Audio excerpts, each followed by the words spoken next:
Hi, my name's Ian. Welcome to my channel, and especially welcome to Denise Rickard, who has become the first member of my channel since I opened up the memberships.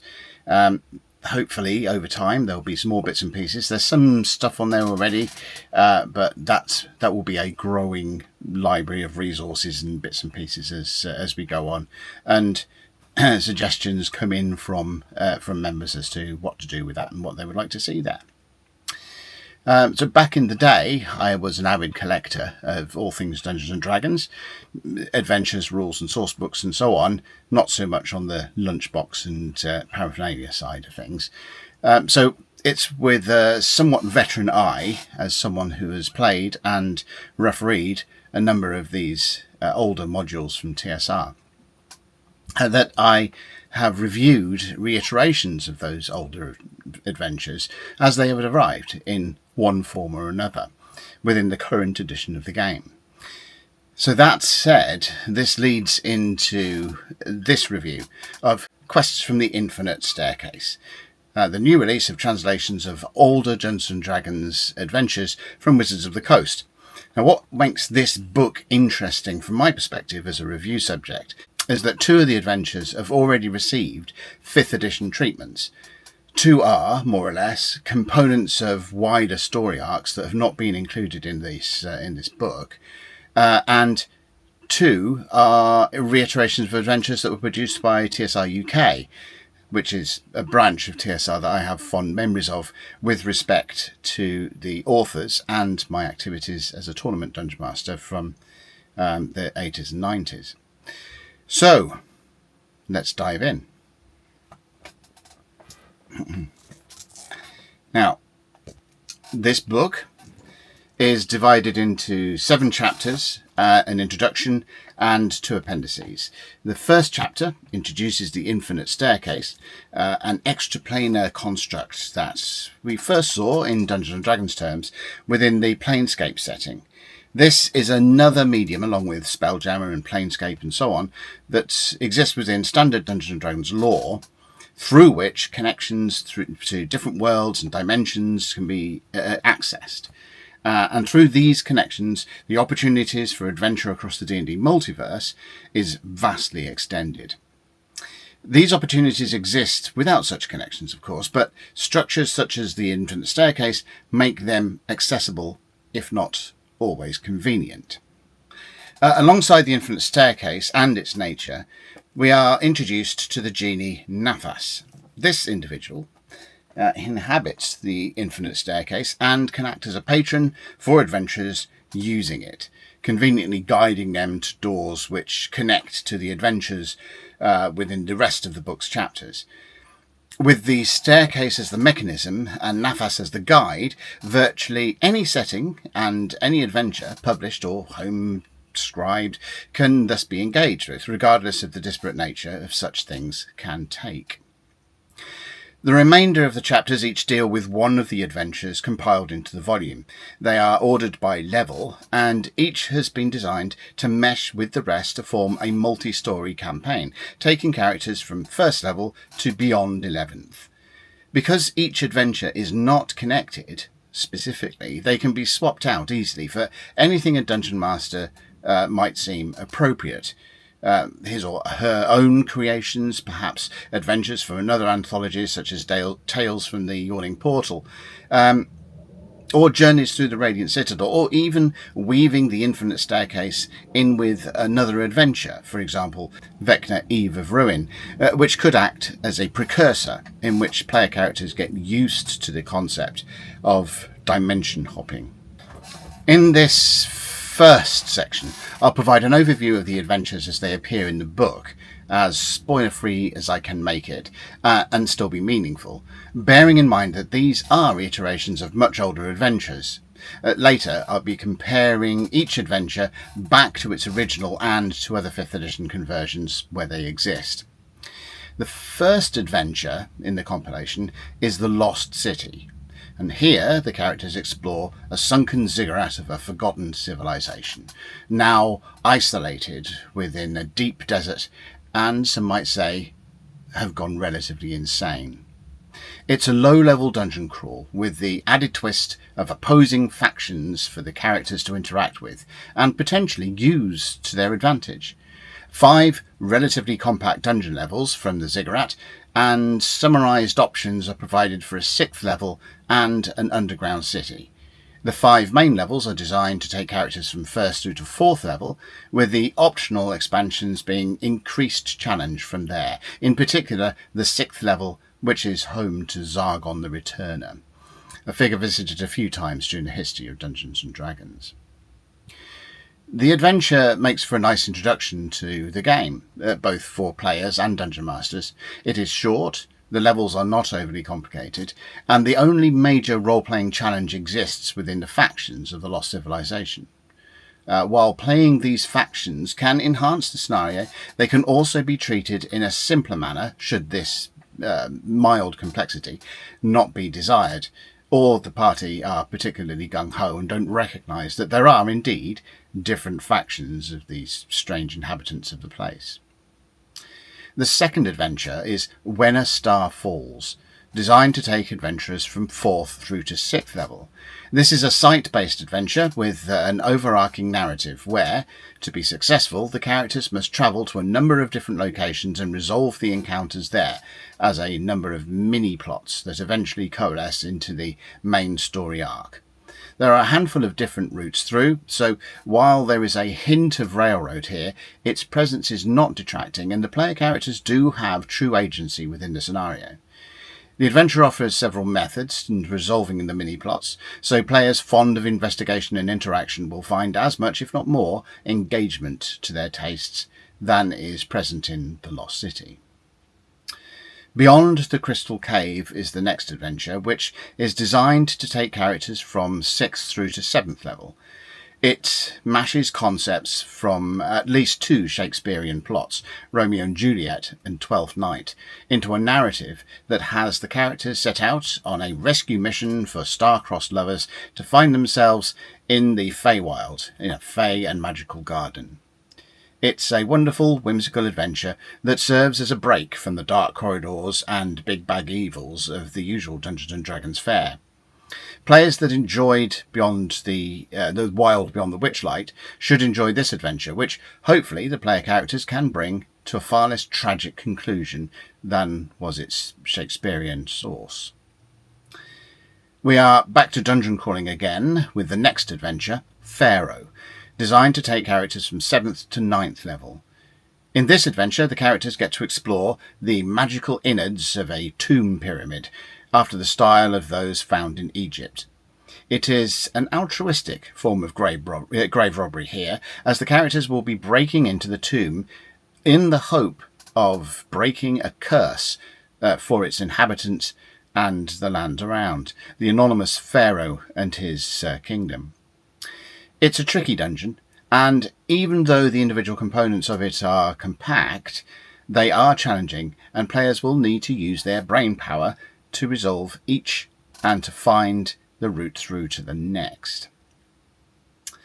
Another dungeon follows, The Lost Caverns of Sojkanth, which is a 2-level sprawl designed to take characters from 9th through to 11th level. The adventure begins with a wilderness trek through mountain valleys and passes in search of clues to the location of the caverns themselves. Once found, the adventure continues in earnest as the player characters challenge the 2 levels of the naturally carved, in the main, halls and galleries of the place. Tricks, traps and combat are the order of the day here, with a little interaction here and there. The adventure is one of treasure hunting. There is no great quest to save the world here, but the rewards are to be had if the challenges can be overcome. The final adventure, designed to take characters from 11th to 13th level, is Expedition to the Barrier Peaks. This is a dungeon crawl with a difference. It has a science fiction undertone, and a dungeon master must be careful here not to break the fantasy mindset of the player characters by describing the science fiction elements in too much of an overt manner. The fun really sits with the characters believing that they are engaged in yet another dungeon crawl, moving towards a fish out of water concept as play progresses and the science fiction elements become increasingly influential on that play. Finally, the appendices cover new items, new monsters as used within the adventures. The book itself is 224 pages in length, with each adventure taking around 30 pages, give or take.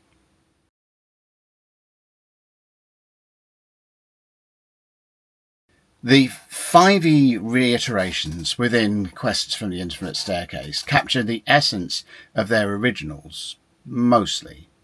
Hopefully, by the close of this section, you'll understand why I say mostly. Dungeon Module B4, The Lost City, by Thomas Moldvay and published in 1982, is, in common with most of the B-coded modules, a low-level dungeon adventure intended to introduce new players and new dungeon masters to the Dungeons & Dragons game. It was written to use with the basic Dungeons & Dragons set, part of the edition that we now know as BX. Like its 5e iteration, the focus of the adventure is a buried ziggurat of a forgotten civilization with the standard dungeon inhabitants sitting alongside the factionalized remnants of that civilization. Unlike the 5e revisit, Module B4's summarized extension to this core includes 5 additional levels instead of 1, with the eponymous underground Lost City. This is Zargon's first appearance in Dungeons & Dragons, and he dwells at the lowest level of the ziggurat, the 10th level of the dungeon itself. The extension of the ziggurat provides an additional 30 keyed encounter areas for the characters to explore, 100 over the 5e iteration's 70. And in my opinion, can be used to better continue the adventure towards character advancement in preparation to face and hopefully defeat Zargon. The Lost City was previously revisited in 5th edition by Goodman Games in Volume 4 of the Original Adventures Reincarnated volumes. I've covered this and the Lost City's original in a previous video, link to that in the description. To summarise, the Goodman edition takes the skeleton of the original and fleshes it out in 5e conversion, providing new encounter areas and expanded details for those areas, merely summarised or hinted at in the original B4. When comparing all 3 iterations to the Infinite Staircase version, the new version feels very much pared down. But not so much as to lose the feel of the original. With its fleshed out descriptions of the lower tiers, the Lost City and additional locations, the Goodman Games version stands head and shoulders above the original and the Infinite Staircase version, although the faction elements are given a better treatment in the Infinite Staircase than they are in B4 and the Original Adventures Reincarnated book. So Dungeon Module UK4, When a Star Falls, is an underestimated gem of an adventure, as are most of the UK coded series. It is the first module to carry the Union flag on its cover, denoting its origin within TSR UK. The comments that may mildly light up here about the terms of Union Jack and Union Flag, it's a very British argument, but generally speaking, the two terms, Union Flag and Union Jack, are interchangeable, and rather bore people that aren't British with an argument or a discussion that they may not even have heard of before. Take all of that to the UK Flag Registry, for it is they that say the two terms are interchangeable. So that slice of Britishness out of the way, When a Star Falls was written by TSR UK stalwart Graham Morris and was released in 1984. of some surprise to 5e players would be the number of characters that it was designed for, 6 to 10, an unheard of group size in 5th edition terms.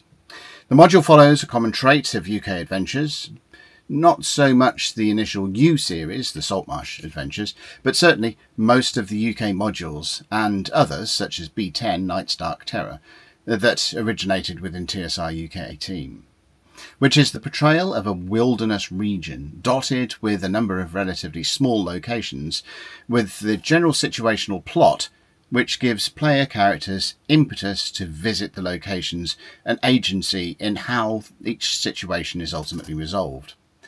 The plot deals with a prophecy surrounding a shooting star's descent to land and what evils or good may come of it. The Infinite Staircase follows the locations and the plot of the original fairly closely, adjusting mainly for the different expectations of level and party size present in 5th edition play over Advanced Dungeons & Dragons from the 1980s. One less dragon and all that. In comparison, I don't find anything to dislike about either. I have enjoyed UK4 and its native AD&D rules, and the Infinite Staircase revisit looks like to be a perfectly fine translation. Dungeon Module UK1, Beyond the Crystal Cave, was released in 1983 for the Advanced Dungeons & Dragons game and was written by Dave J. Brown, Tom Kirby and Graham Morris. It was the first of the UK-coded adventures, following the success of the U-coded Saltmarsh series, and brought out by TSR UK when it was in its infancy. The concept of the adventure is one of whimsy, influenced by Shakespeare. The adventure kicks off with the characters tasked to rescue Juliana and Orlando, lovers from rival noble houses of the island of Sybarit, who have since buried their rivalry out of grief for their lost children. Romeo and Juliet, but, if all goes well, without the tragedy. They have fled into a magically constructed garden, held in great reverence by the inhabitants of the island, which lies beyond a cavern of crystals. Once in the magical garden, the characters must deal with its whimsical and often mischievous inhabitants to find the lovers and bring them home. As with the common mode of British modules, the garden is a wilderness collection of encounter areas, including the one where the lovers can be found.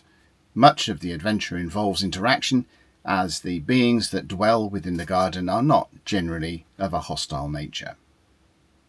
The main differences between the original and the Infinite Staircase are the omission or simplification of certain encounter areas, the Green Man's Lair reimagined to be the gardener in the Infinite Staircase, and Maze in particular. And the garden has been rejigged somewhat to exist within the Feywild, a concept that did not exist during the tenure of Advanced Dungeons & Dragons. This change is, I feel, beneficial, and it adds to the Fey nature of the garden, rather than being a fundamental change. And all of the whimsy of the original translates into the Infinite Staircase's presentation. Dungeon Module I3, Pharaoh, written by Tracy and Laura Hickman and released by TSR in 1982, although it had been previously released by Daystar West in 1980, is the first adventure in a 3-part series named The Desert of Desolation. Within each of these adventures, the characters must face the challenge of desert travel while resolving a variety of situations of some connection. The adventure is a site-based one with several locations scattered throughout the desert region for the characters to locate and mini-adventure within. The centrepiece of the adventure is the multi-layered challenge of the Pyramid Tomb of Amun-Re, who appears in phantom form to the characters when they get close to his tomb, beseeching them to retrieve certain artifacts from it. The Pyramid is a challenging dungeon of traps and monsters that I have had a lot of fun with over the years. Once the characters have successfully navigated the Pyramid and retrieved the artifacts, play can continue onto Module I4, the Oasis of the White Palm, or end here with the breaking of the curse of the land.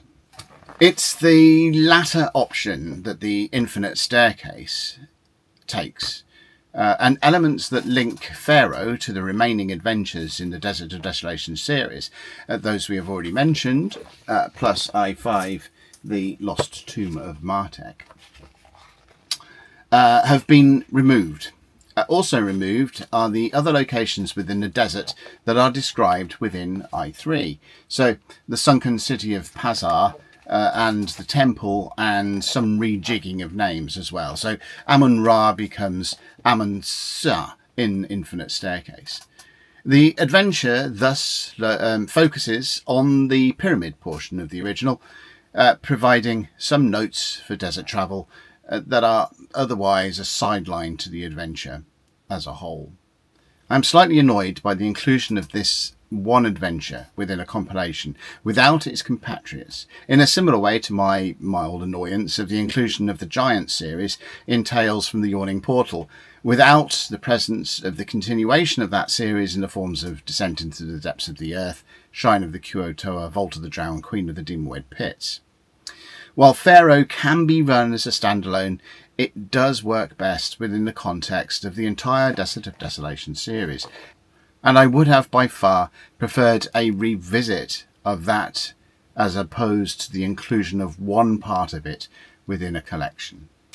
Dungeon Module S4, The Lost Caverns of Sojkanth, was originally a tournament module from 1976, written by Gary Gygax. It was later tidied up and developed by TSR staff and packaged into two 32-page booklets, one of which is the adventure itself, and the second being a compilation of monsters, spells, and magic items that would eventually make it into hardback form within the Unearthed Arcana and the Monster Manual 2 for Advanced Dungeons & Dragons. As you can see by the battered nature of my copy, this is one of my favourites to run. It has no complex plot, no risk to the world or nation, just a delve into a monster-infested set of caverns in search of legendary treasure.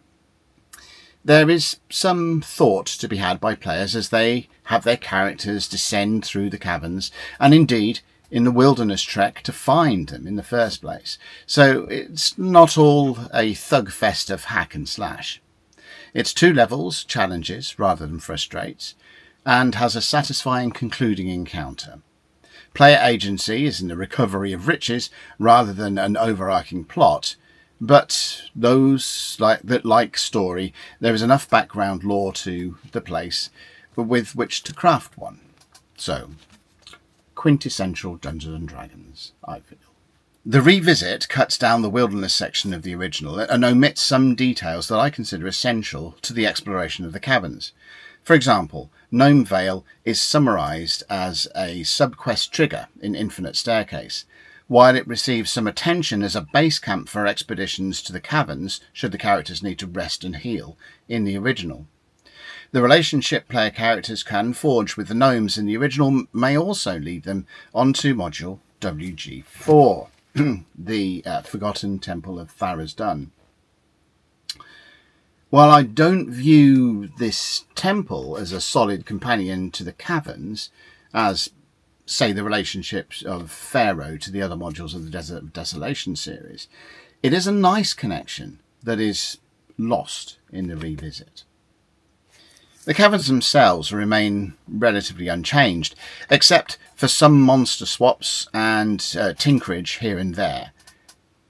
Gone are cave morays, in are giant snakes, gone is a snapping turtle menace, in are cools. None of these changes affect the general run of the adventure, though. It's just rebalancing for 5e over its original Advanced Dungeons & Dragons placement.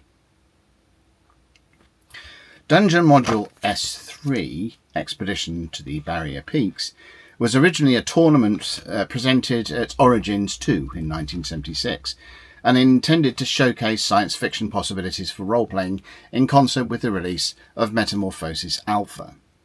It was written by Gary Gygax, with contributions from Robert Kuntz, and was packaged into a 2-booklet release, with an adventure book and a book of illustrations.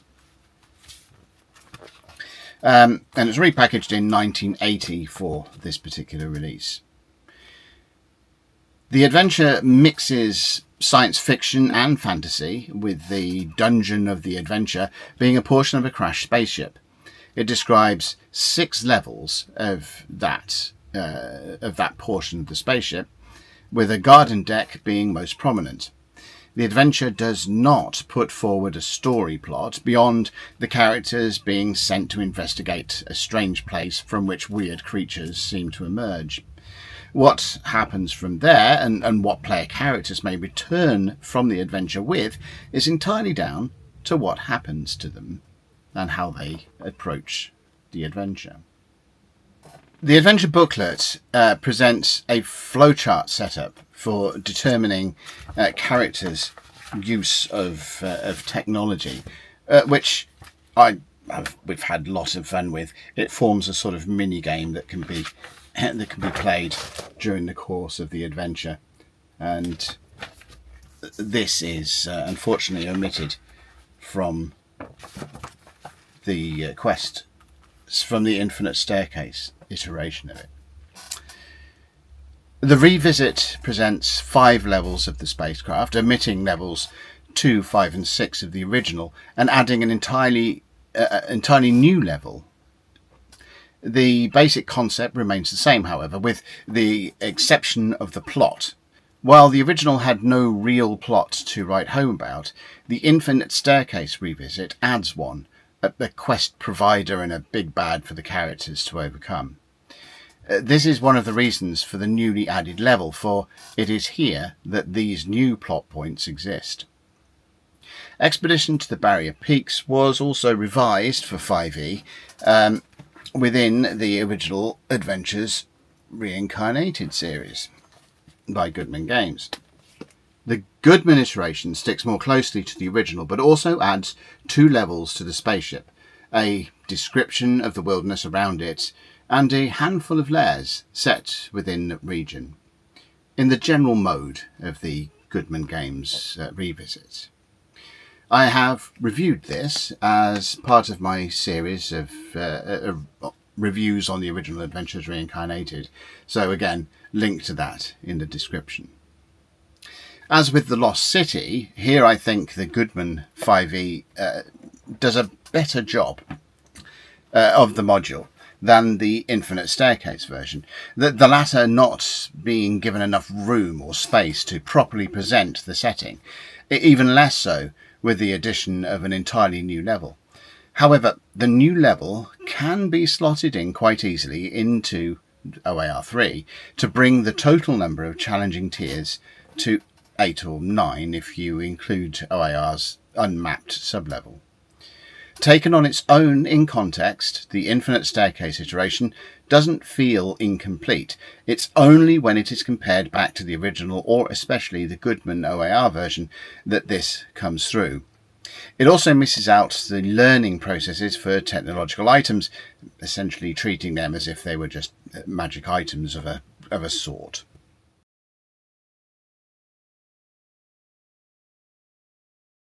As with Tales from the Yawning Portal, Quests from the Infinite Staircase is a bit of a mixed bag.